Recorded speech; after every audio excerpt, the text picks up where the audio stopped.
Yo,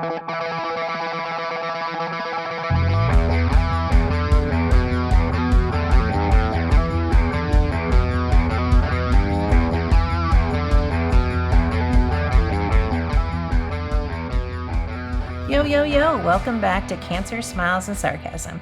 This is Tammy, and I'm here with Heather. Heather was a caregiver for her Aunt Judy, who had bile duct cancer. And bile duct cancer is rare, but Heather's not an expert. This episode really isn't about bile duct cancer. It's really about how cancer rears its ugly head when you least expect it, and how all of that can really pan out when you're working on your estate planning. We will talk about estate planning. And from my perspective, I even learned a lot. I'm a lawyer who does estate planning, right? So I really learned a lot from this episode, but also how it impacts maybe the decisions you make in those directives, but also the decisions you make moving forward as you learn about your terminal illness. We're also going to talk about what caregivers need and how terminal illnesses really impact others, and how some people are ready to show up for that, right? Ready to show up, and Heather's going to talk about how she was honored at showing up as a caregiver, right? And how some people just aren't ready for that. But what does that look like, and what message does that send? So we're going to talk about it all. And this episode is not just for people with cancer. It's not just for caregivers. It is for anyone who is thinking about their future and who might want to plan ahead diligently. All of that said, I am going to give you a little bit of information about bile duct cancer. According to American Cancer Society, bile duct cancer is also known as cholangiocarcinoma, and it forms in the tubes that connect the liver to the small intestines, which is pretty rare, typically found in the average age of 70, being hard to diagnose, but they imagine that it impacts 8,000 people each year. Wow, you were one of the unfortunate people who got to experience that. Yeah, I think it is pretty rare from what my understanding of it too. Okay. And so what did your role as a caregiver look like? Well, I came, I took her to her appointments, um, and to different, chemo things. She did have some chemo beads placed over in Denver that I did not take her to. But I just went to appointments with her, and then I was there in the last few weeks full time. Okay. Did you say chemo beads? Yes, they were some sort of beads that they placed in her liver, or maybe in that duct, that were, yeah. And it seemed pretty painful, and um, there was no surgery option for her. It was diagnosed fairly late. Like she might have had some abdominal pain, but it wasn't anything that she really paid, you know, didn't feel like that was something urgent. Um, and then she started bloating, and that's when she went to the doctor and found out that she was really just like already stage 4. Okay, chemo beads. Find out something new every day. It's interesting because it's like I have cancer, right? And my husband had cancer, my dad had cancer, and it's like my brother had cancer, and it's like I'm still learning everything, new stuff every single time. But each cancer is different, and I think it's really important. Again, I like to say this over and over again, like cancer is kind of like autism. It's a spectrum, right? And there's just so many things that come with it, and each cancer is a little bit different.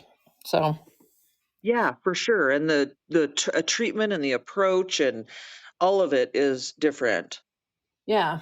And is this the only family member that you've had that had cancer? My both of my grandmothers had breast cancer. My paternal grandmother, because of hormones that they gave her when she had a hysterectomy, and then my maternal grandmother um, had her breast removed, but she was in her late 80s when that happened. Okay. Breast cancer rears its ugly head again. Yet what a Yeah, way it sure episode. does. Yep. Yeah. Um, okay, so what did that look like for you to be a caregiver to your aunt? Well, it was challenging because, in large part, she was in denial that that was what was happening for her. She didn't want to, the realities of what was happening was not her realities or what she wanted to accept as her realities. And so, it was really challenging because, she denied hospice care, and we were in the last weeks of her life. And so there was a lot of confusion. It would have helped with pain meds. She was getting up to try to use the bathroom. And so she'd fall, and I was helping pick her up. It was during COVID too. And so there was no, like the world was on its head and things were weird. And so it really felt like we were alone. Um, and when, I had called hospice, she denied hospice because she was still able to verbally voice that. And it wasn't until about 6 days before she actually passed that she was at a point where I could sign for her because I was her power of attorney. And Interesting.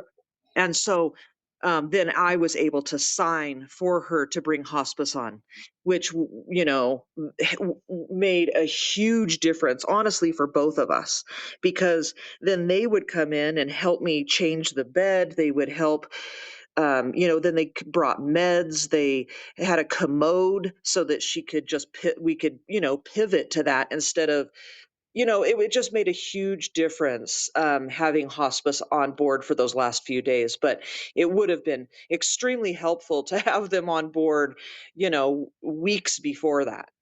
Yeah, and you knew your aunt pretty well. I mean, you think she would have, had she kind of known better or had not been in denial, would she have like kind of appreciated that in hindsight? I think so. Yeah. Yeah. Yeah. And when we would go to her doctor's appointments, they would give her options of, there's this trial, there's this kind of chemo, there's hospice, and there's, like nothing, and so she always wanted to keep fighting, and I think that's great, but there came a point where, like reality wasn't her reality. Um, and And what do you mean so by that? I just mean that, um, she didn't want to admit that she was dying. Mm. And so, in the end, I think her comfort would have been greater. I would have felt like, because I'm not a nurse, I have no medical background other than the medical things that I've personally encountered, but that has nothing, that's not what we were dealing with there. And so I just felt like I was swimming in mud, like I had no idea other than what the doctors were saying. I didn't know how to help other than, you know, to just try to make her as comfortable as possible. But we didn't, it was just challenging. Yeah. And it's interesting because I heard you talk about the power of attorney, and I'm a lawyer, and I always talk about, oh, like, we'll just, make sure you have your power of attorneys and make sure you have your living will and, in place. But, it sounds like the power of attorney for you, because she was able to still express what she wanted to do, they wouldn't honor that medical power of attorney. That's right. Hmm. And did That's you right. feel like at that time she still had like her capacity, her wherewithal to make that decision? I did not. No, she was incredibly confused. Um, and that's why I had called hospice because we both needed help.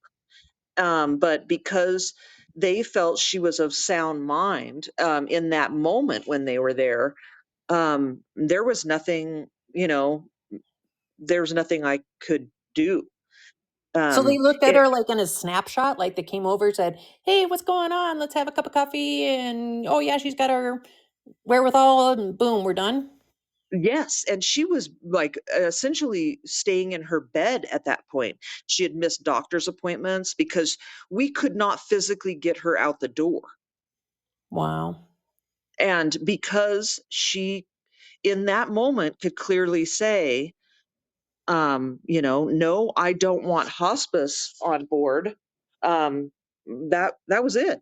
And so then it was a week, 10 days, something like that later, that, she was clearly, not able to communicate. She was beyond, then that's when they let me go ahead and sign. Wow. So looking at that now, like you as an individual, if you were to get, you know, cancer impacts all of us, right? And obviously, I don't wish it on you, but I mean, is there something Yeah. you would do differently? Would you like spell something out to, to kind of facilitate that for your future caregivers? Yeah, definitely. I mean, I think that um, I would. Um, I think that my approach. I mean, you never know until you're faced with the situation Yeah, how you're going to react.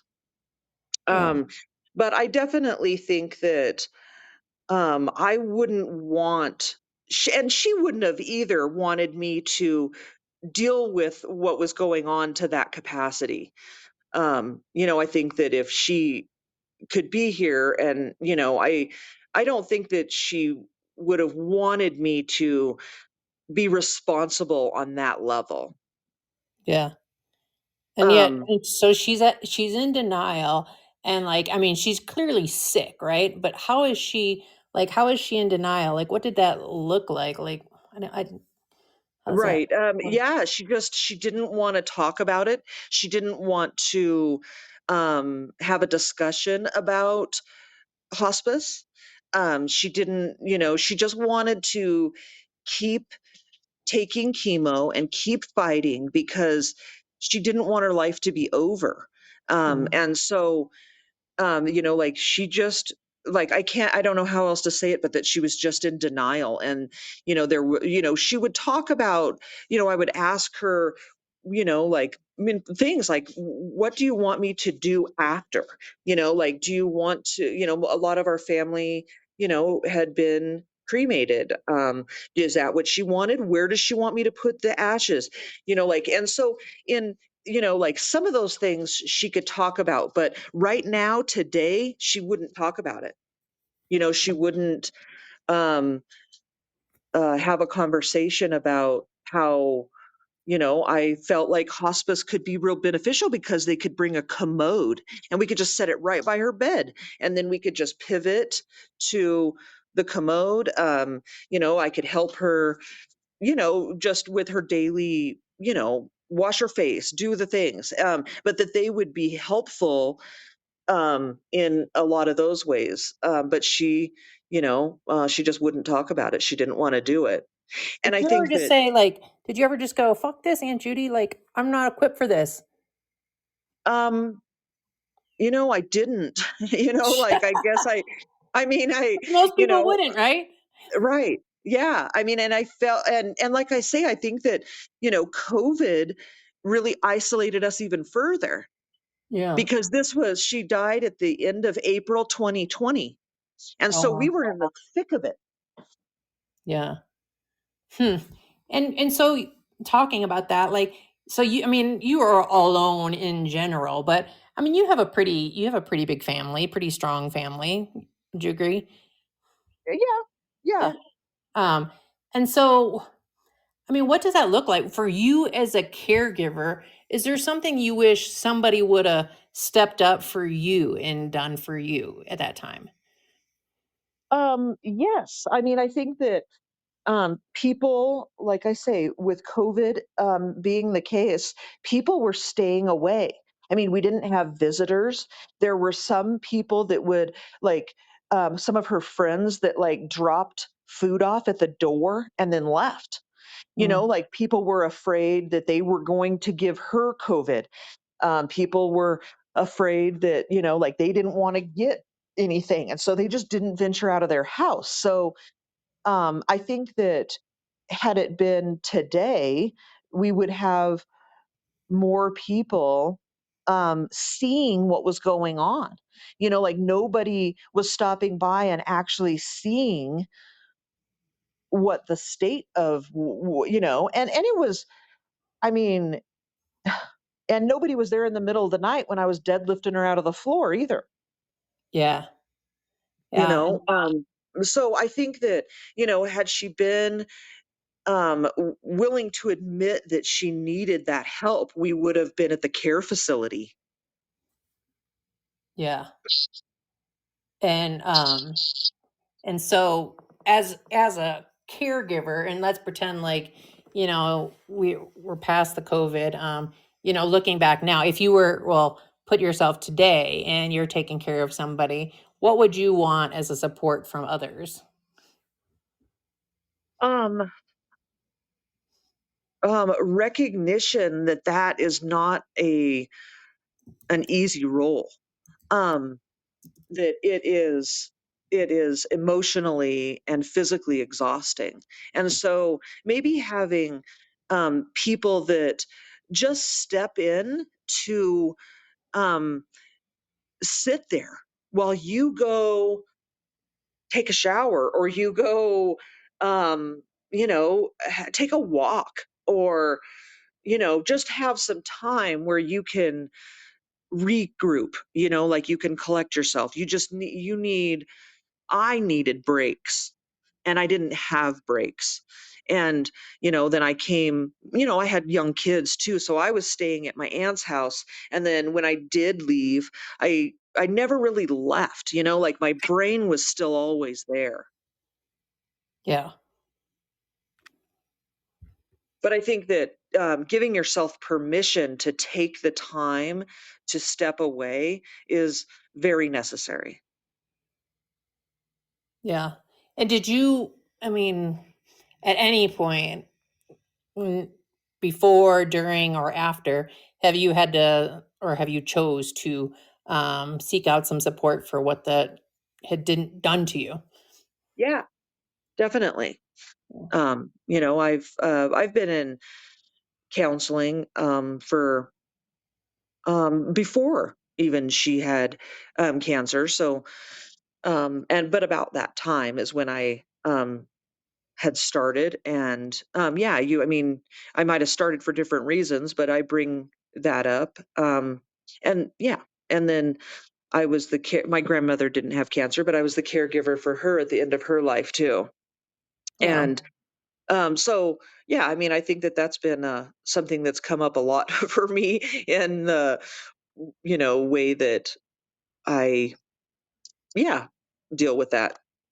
Yeah. And I know you. I mean, you're just that kind of person. I mean, you're always there for your family. You're that caregiving person, and that's a tough role to be in.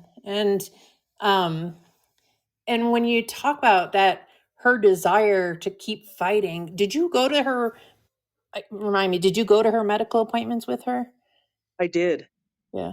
And I mean, were they sugarcoating it? Were they telling her, "Hey, you got months to live," or "This is going to help," or what? Yeah, I felt like they were very upfront with her about the prognosis, what her options were, the timelines. I felt like they were, very uh, straightforward about all of that. There was just in her responses to the doctors and in the appointments, she was very narrow minded about what her options were. For her, the only option was, fighting and trying new drugs. Okay. And were the doctors pretty spot on? I mean, did they get the timelines right, do you think? Yeah, they did. No. And I remember calling, her, being in communication with her doctor as we were, at home, because she was missing appointments. And I knew, one of the mornings, it was probably 4 or 5 days before she passed, but that her liver had shut down. I could tell she had jaundice. I could tell by the color of her eyes and the color of her skin that now we had shifted into that. And did they told you what to look for, it sounds like, or Yeah, yeah, and I don't know, I knew based on, the information that I was looking up about her prognosis and what was happening for her and what the doctors had said. Oh, sorry.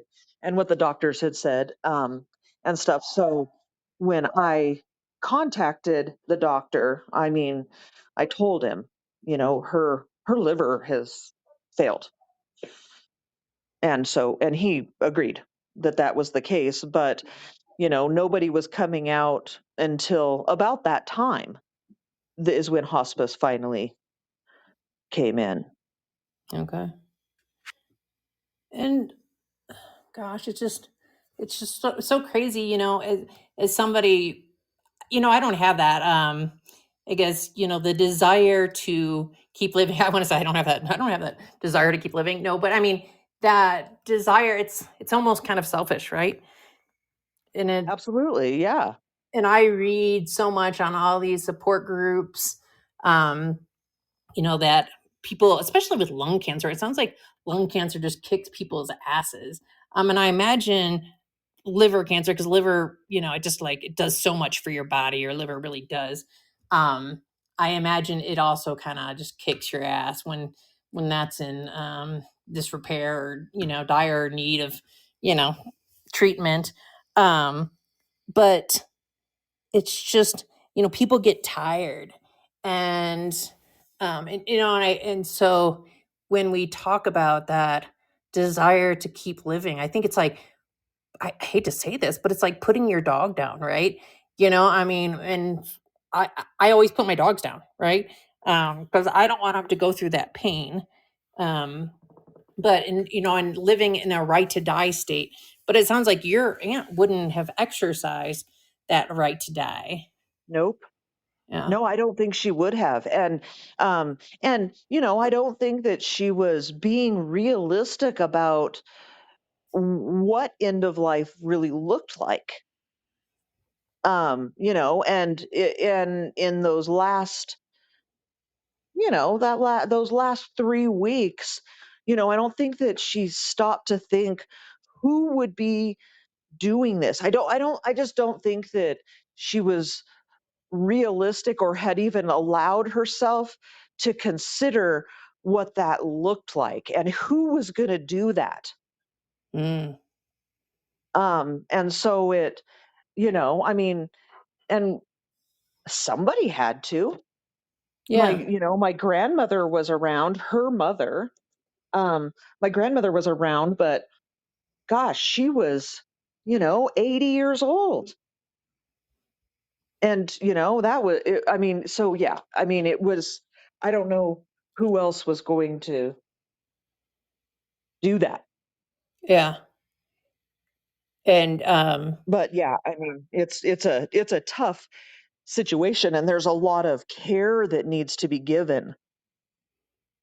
did your Aunt Judy, when this first started, like, um, did she talk to you about it? Do you think, and was she kind of was she a selfish person, or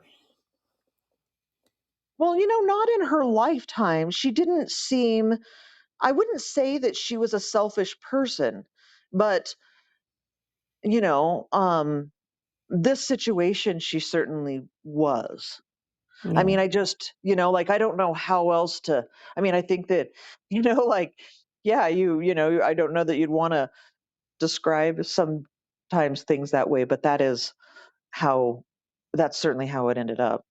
Yeah. And I mean, I hate to say this, but it's important for listeners, I think, that have cancer to hear from a caregiver's perspective. And I think a lot of people, on support groups, they go in there anonymously and they say, well, I don't want, the person I'm caring for to hear what I have to say. But sometimes it's important for those people to hear what they have to say, because it's not for you to be taking care of your aunt, at least at that time, like, you didn't have the medical ability. There's people who are mentally, emotionally and physically, trained for that stuff.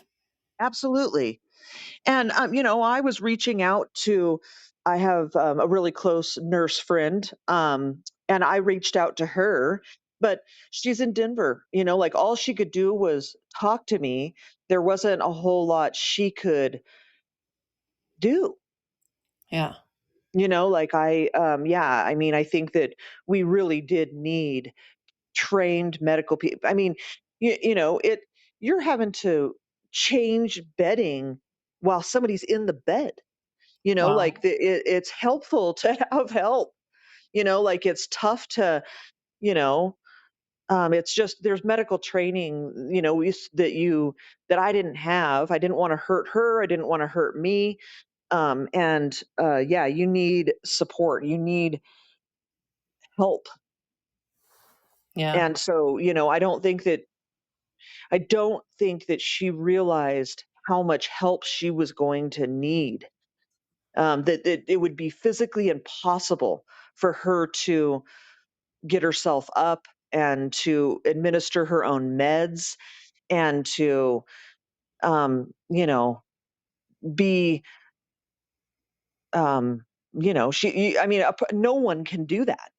You're going to have help. Yeah. And she was confused, and Yes, she absolutely was. Yeah.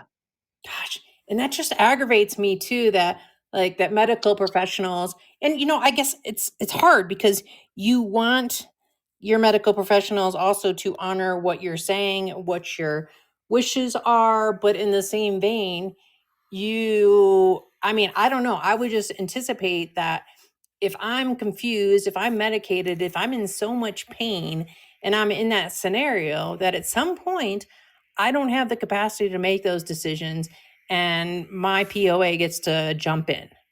Yeah. But Right. that's not And how it's it goes. not like they, like as her doctor, an oncologist has seen this. They know exactly how this is going to play out. I mean, for the most part. And so to, still just kind of be like, well, today at this very moment, she is saying no.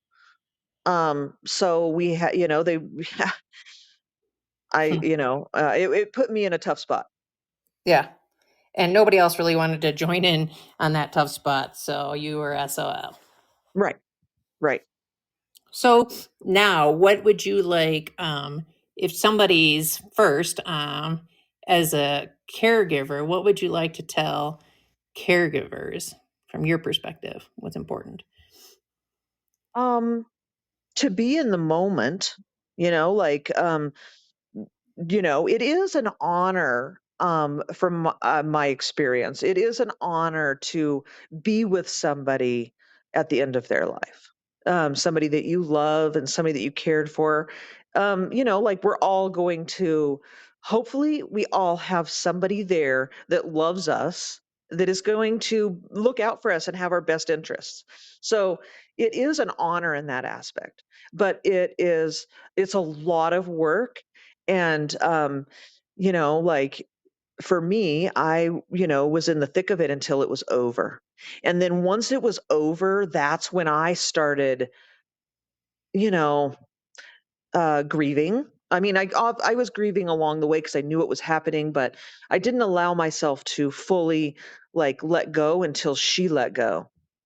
um and you know um they'll choose when they're ready and they go. And I think that you just have to be, yeah, you just need to be in the moment, and then allow yourself breaks, allow yourself to um feel whatever you're feeling. It's all whatever you're feeling is okay in that moment. Yeah. And then from like, if you could turn back time and talk to your Aunt Judy during this time, is there something you would have done differently or said differently that you think might have made a difference? Well, I think so. I mean, I think that early on I might have had some harder conversations with her. I mean, I think that I would have, if I could go back, I would have said, like, this is what we're looking at. This was the first time that I'd ever, been hands on in a situation like that. And so I didn't even quite grasp the fact of how much I was, I'm going to be needed for the physical stuff. I can administer meds, I can do the different things like that, but changing a bed with somebody in it, I mean, there's things that you just don't know. And so I think that if I would have known what I know now, I would have said, hey, you and I, me alone, are not going to be able to do this very well. And it's going to be really hard. Um, and I don't think that she wants to set me up to be doing all of that. Yeah.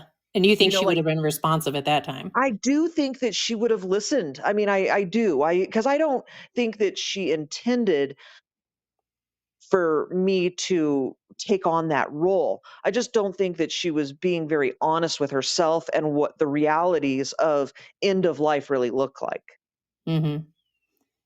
And so, then you ended up taking care of your grandma and right? Yep.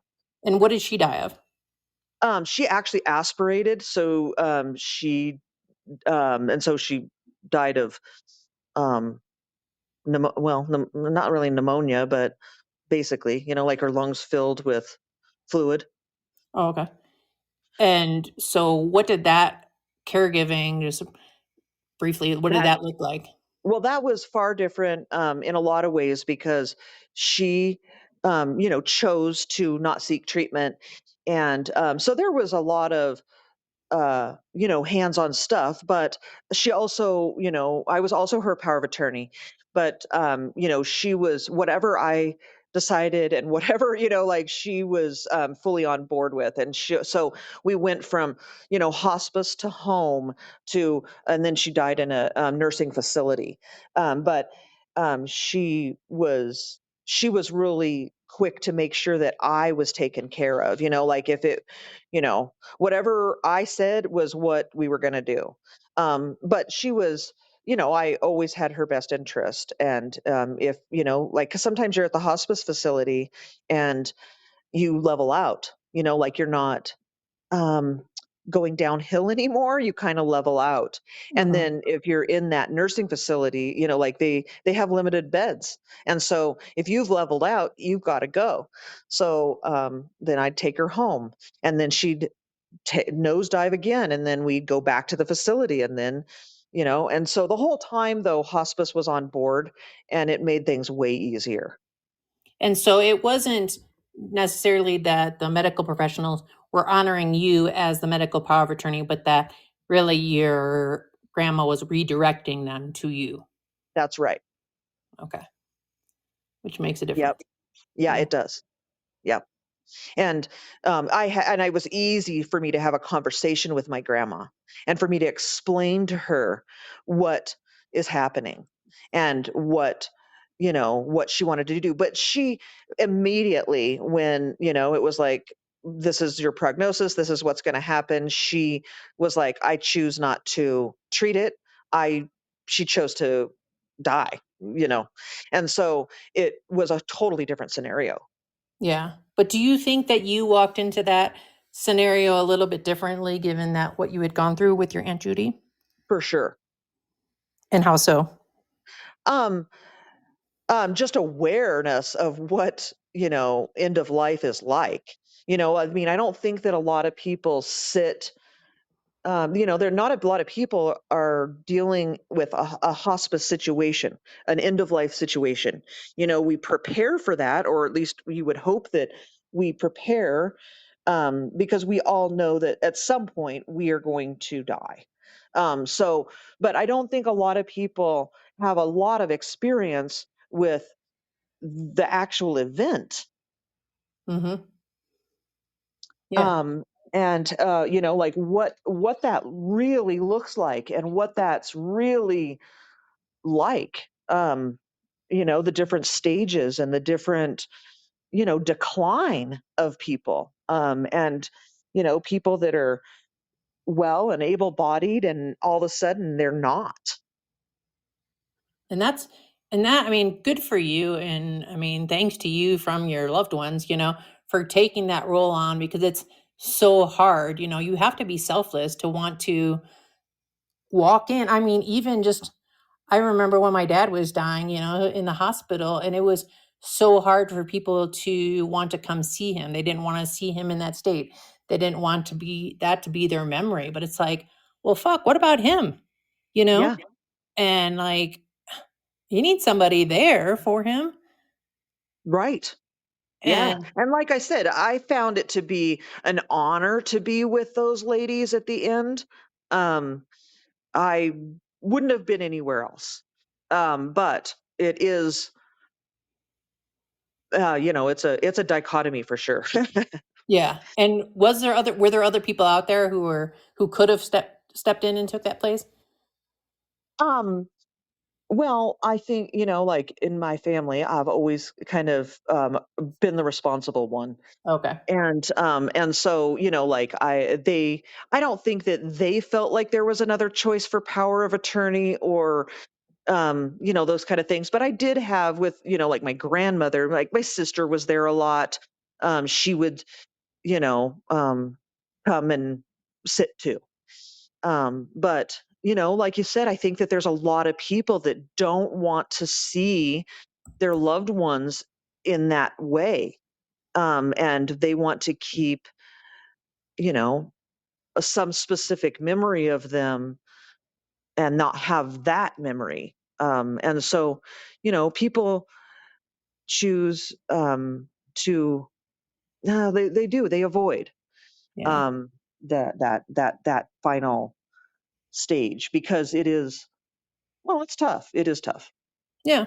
And I mean, from my perspective, just to throw this in there, I mean, I watched my dad die and I heard his last breath and, and I was there when he was, I mean, screaming, wanting to die and he would wake up in the middle of the night and he would say, hey, I mean, it was tough. He thought, there was many times when he thought he was going to die and it was tough, and sometimes that comes back into my head. But for the most part, I mean, I remember my dad the way that I remembered him. I don't think of him in that bed. I don't think of like that's not my memory of him. That's not what I look at, like that's so it's like it didn't harm me to sit there and watch him die, as far as my memory. And so, I mean, how about you? Did it harm you to go through that experience? Did it change the way you remember your Aunt Judy or your grandma? Not at all. Not at all. I Yeah. mean, it's part of the story, but it's not the story. Yeah.